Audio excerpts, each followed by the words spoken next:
Hey, Juventini, welcome back to the All Juve Cast channel where it's all Juve all the time. I'm Alberto. You know the drill. I'm going to bring you the news to February 8th surrounding La Vecchia Signora. Okay, we're going to kick it off with some unfortunate news with the Capitano, Giorgio Chiellini. Okay, he's got a low-grade lesion, and Chiellini will miss Sassuolo, Atalanta, Villarreal, and Torino all potentially. Okay, about 20 days he will be out. So this is very, very unfortunate. This is what we've come to become accustomed to, unfortunately, as Juventini with Giorgio Chiellini going up in age. Unfortunately, his body just isn't dealing with the knocks and everything as good anymore. And, he puts in a great shift, a fantastic match against Verona, and then we lose him for a bit. This is what we're coming accustomed to. And this is what has fans saying we must pay attention to the center back position. We have Gatti signed in the last winter mercado. Will he be a part of this Juventus moving forward? We will have to wait and see, but there are also other possibilities, and we've been stressing to you what a lot of journalists have been saying, and that's to keep eyes on Romagnoli. Whether we like him or not, a fit body and a guy with experience might be the play at obviously a free as well come into the season. So we will see how Juventus deals with this, but it is becoming very, very unfortunate.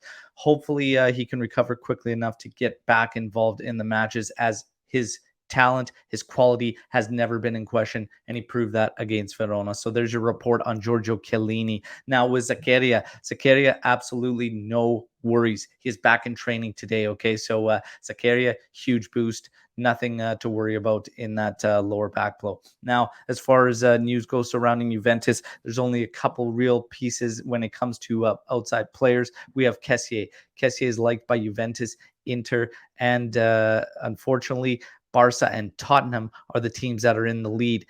His entourage will be in a meeting with representatives from Barcelona next week. Okay, so the Kessié train, and if anybody was on that one, it might be leaving quickly because it looks like the interest is there from Juventus, but other teams are going much, much quicker as far as the actions towards bringing in that player go. Now, the interesting one and bit of news coming out today is that Morata. Morata has been an idea to keep around Juventus since October, apparently. Okay.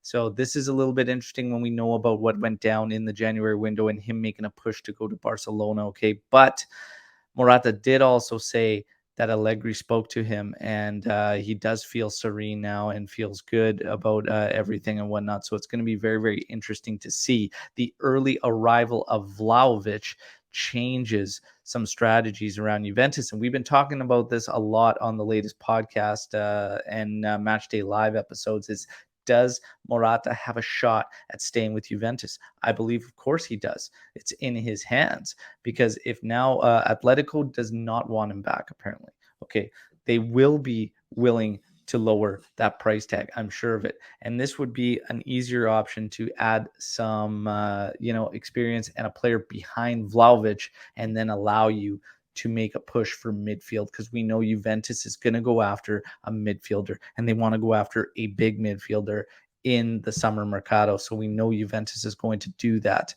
When you throw on left back, we talk about issues with Chiellini and whatnot.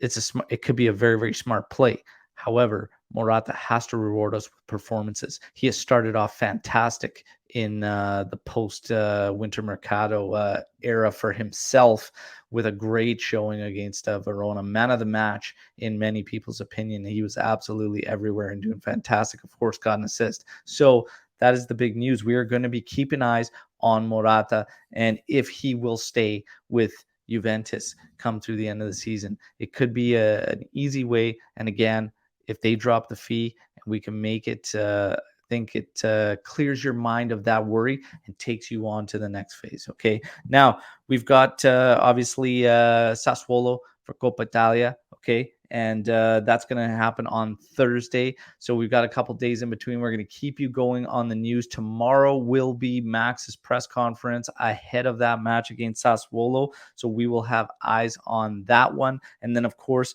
we're going to get ready for the big, big match. Okay. The big one that comes up against Atalanta on the weekend. And it is being reported that Atalanta is going to be missing Zapata and Musso.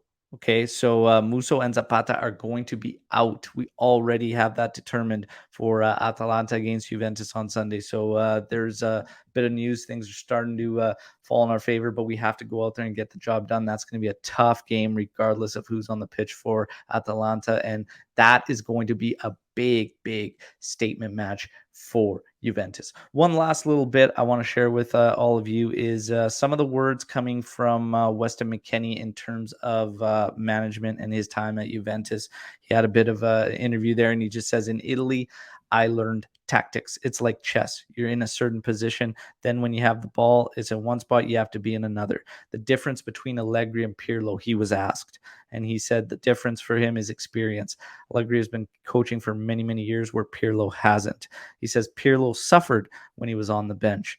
And if we were playing and someone made a pass, you could look over at Pirlo and you could understand what he was thinking just by reading his facial expressions. And you could tell in his head, he was saying, I would have made another pass. I would have done better. Why have you done that? So a little bit of insight into the difference between the two managers. Take what you will from it. I don't think it's a massive, massive sign of anything really, because Weston McKennie was doing fantastic with the first season through Pirlo. After that hip injury and they asked him to drop weight, things started to shift for McKennie. I don't necessarily put anything on Pirlo for instance. And as far as managers showing their emotions, whatnot, I don't know.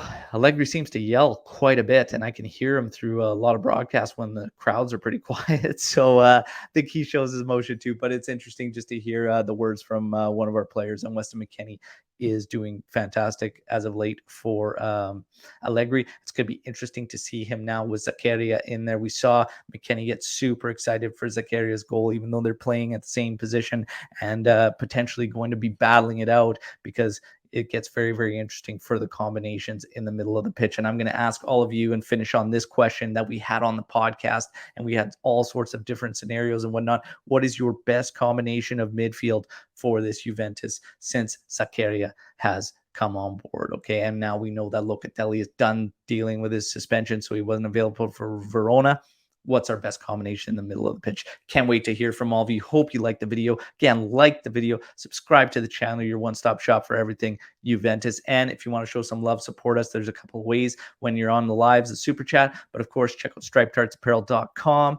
And they've got a bunch of new drops, especially the Ale art rendering tee. This Del Piero RT is a piece of work. And the Vlahovic tees are only available for about another week. So make sure you check those out and grab yours before they're gone. Ciao tutti, fino alla fine, forza Juventus.